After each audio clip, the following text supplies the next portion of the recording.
Welcome to Fox Quill Studios. This is The Telltale Heart by Edgar Allan Poe, narrated by Suzy Fox.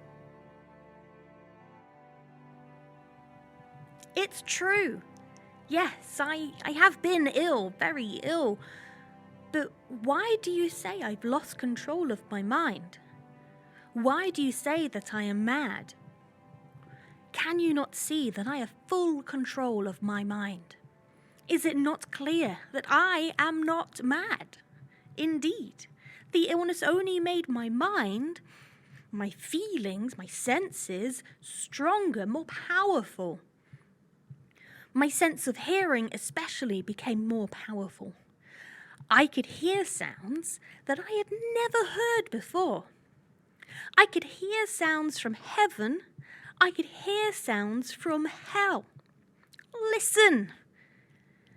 Listen, and I will tell you how it happened. You will see, you will hear how healthy my mind is. It is impossible to say how the idea first entered my head. There was no reason for what I did. I did not hate the old man. I even loved him. He had never hurt me. I did not want his money. I think it was his eye.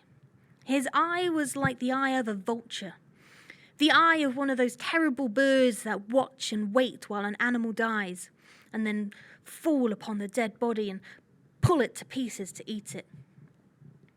When the old man looked at me with his vulture eye, a cold feeling went up and down my back. Even my blood became cold. And so, I finally decided I had to kill the old man and close that eye forever. So you think that I am mad? A madman cannot plan. But you should have seen me. During all that week, I was as friendly to the old man as I could be, and warm and loving.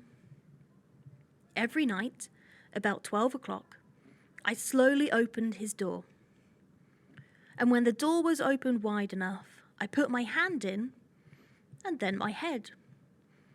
In my hand, I held a light covered over with a cloth so that no light showed.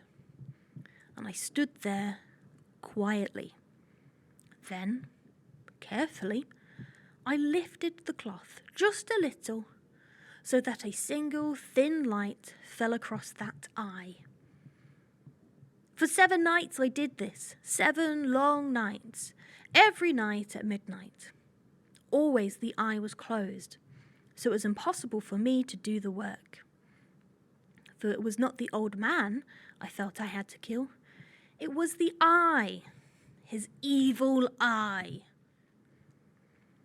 And every morning I went to his room, and with a warm, friendly voice I asked him how he had slept. He could not guess that every night, just at 12, I looked in at him as he slept. The 8th night, I was more than usually careful as I opened the door. The hands of a clock moved more quickly than I did my hand. Never before had I felt so strongly my own power. I was now sure of success. The old man was lying there, not dreaming that I was at his door. Suddenly, he moved in his bed. You may think I became afraid, but no. The darkness in his room was thick and black. I knew he could not see the opening of the door. I continued to push the door slowly, softly. I put in my head. I put in my hand with the covered light. Suddenly, the old man sat straight up in bed and cried, "Who's there?" I stood quite still. For a whole hour I did not move, nor did I hear him again lie down in his bed. He just sat there, listening.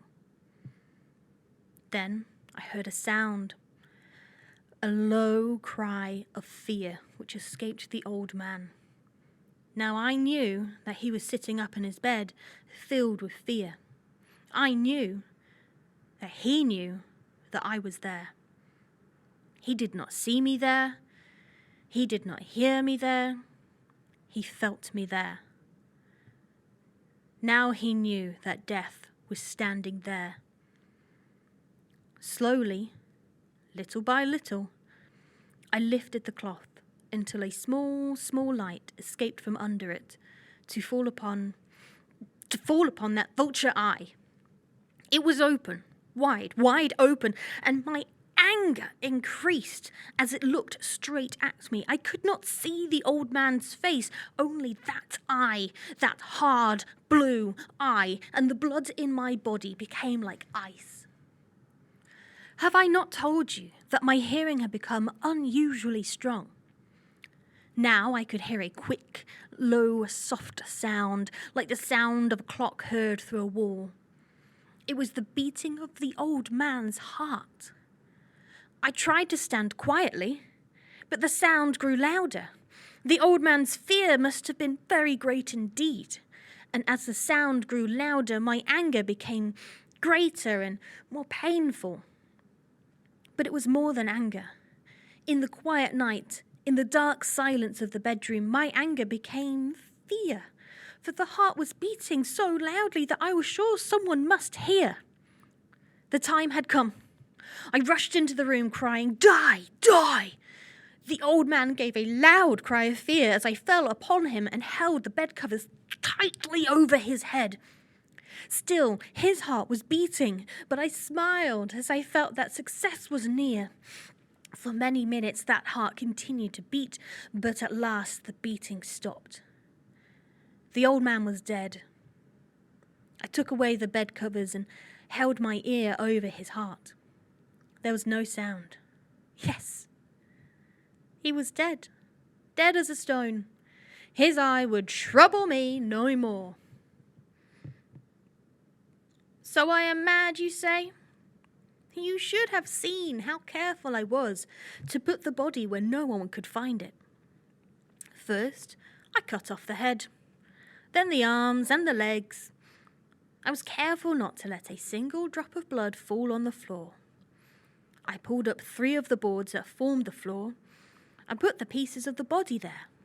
Then I put the boards down again, carefully, so carefully, that no human eye could see that they had been moved. As I finished this work, I heard that someone was at the door. It was now 4 o'clock in the morning, but still dark. I had no fear. However, as I went down to open the door, 3 men were at the door, 3 officers of the police. One of the neighbours had heard the old man's cry and had called the police. These 3 had come to ask questions and to search the house. I asked the policeman to come in. The cry, I said, was my own, in a dream. The old man, I said, was away. He had gone to visit a friend in the country. I took them through the whole house, telling them to search it all, to search well. I led them finally into the old man's bedroom. As if playing a game with them, I asked them to sit down and talk for a while. My easy, quiet manner made the policemen believe my story, so they sat talking with me in a friendly way. But although I answered them in the same way, I soon wished that they would go. My head hurt, and there was a strange sound in my ears. I talked more and faster. The sound became clearer, and still they sat and talked. Suddenly, I knew that the sound was not in my ears. It was not just inside my head. At that moment, I must have become quite white. I talked still faster and louder, and the sound, too, became louder. It was a quick, low, soft sound, like the sound of a clock heard through a wall, a sound I knew well. Louder it became, and louder. Why did the men not go? Louder, louder. I stood up and walked quickly around the room. I pushed my chair across the floor to make more noise, to cover that terrible sound. I talked even louder, and still the men sat and talked and smiled. Was it possible that they could not hear? No, they heard. I was certain of it. They knew. Now, it was they who were playing a game with me. I was suffering more than I could bear from their smiles and from that sound. Louder, louder, louder. Suddenly, I could bear it no longer. I pointed at the boards and cried, "Yes! Yes, I killed him. Pulled up the boards and you shall see. I killed him. But why does his heart not stop beating? Why does it not stop?" Thank you for listening to The Telltale Heart, narrated by Suzy Fox.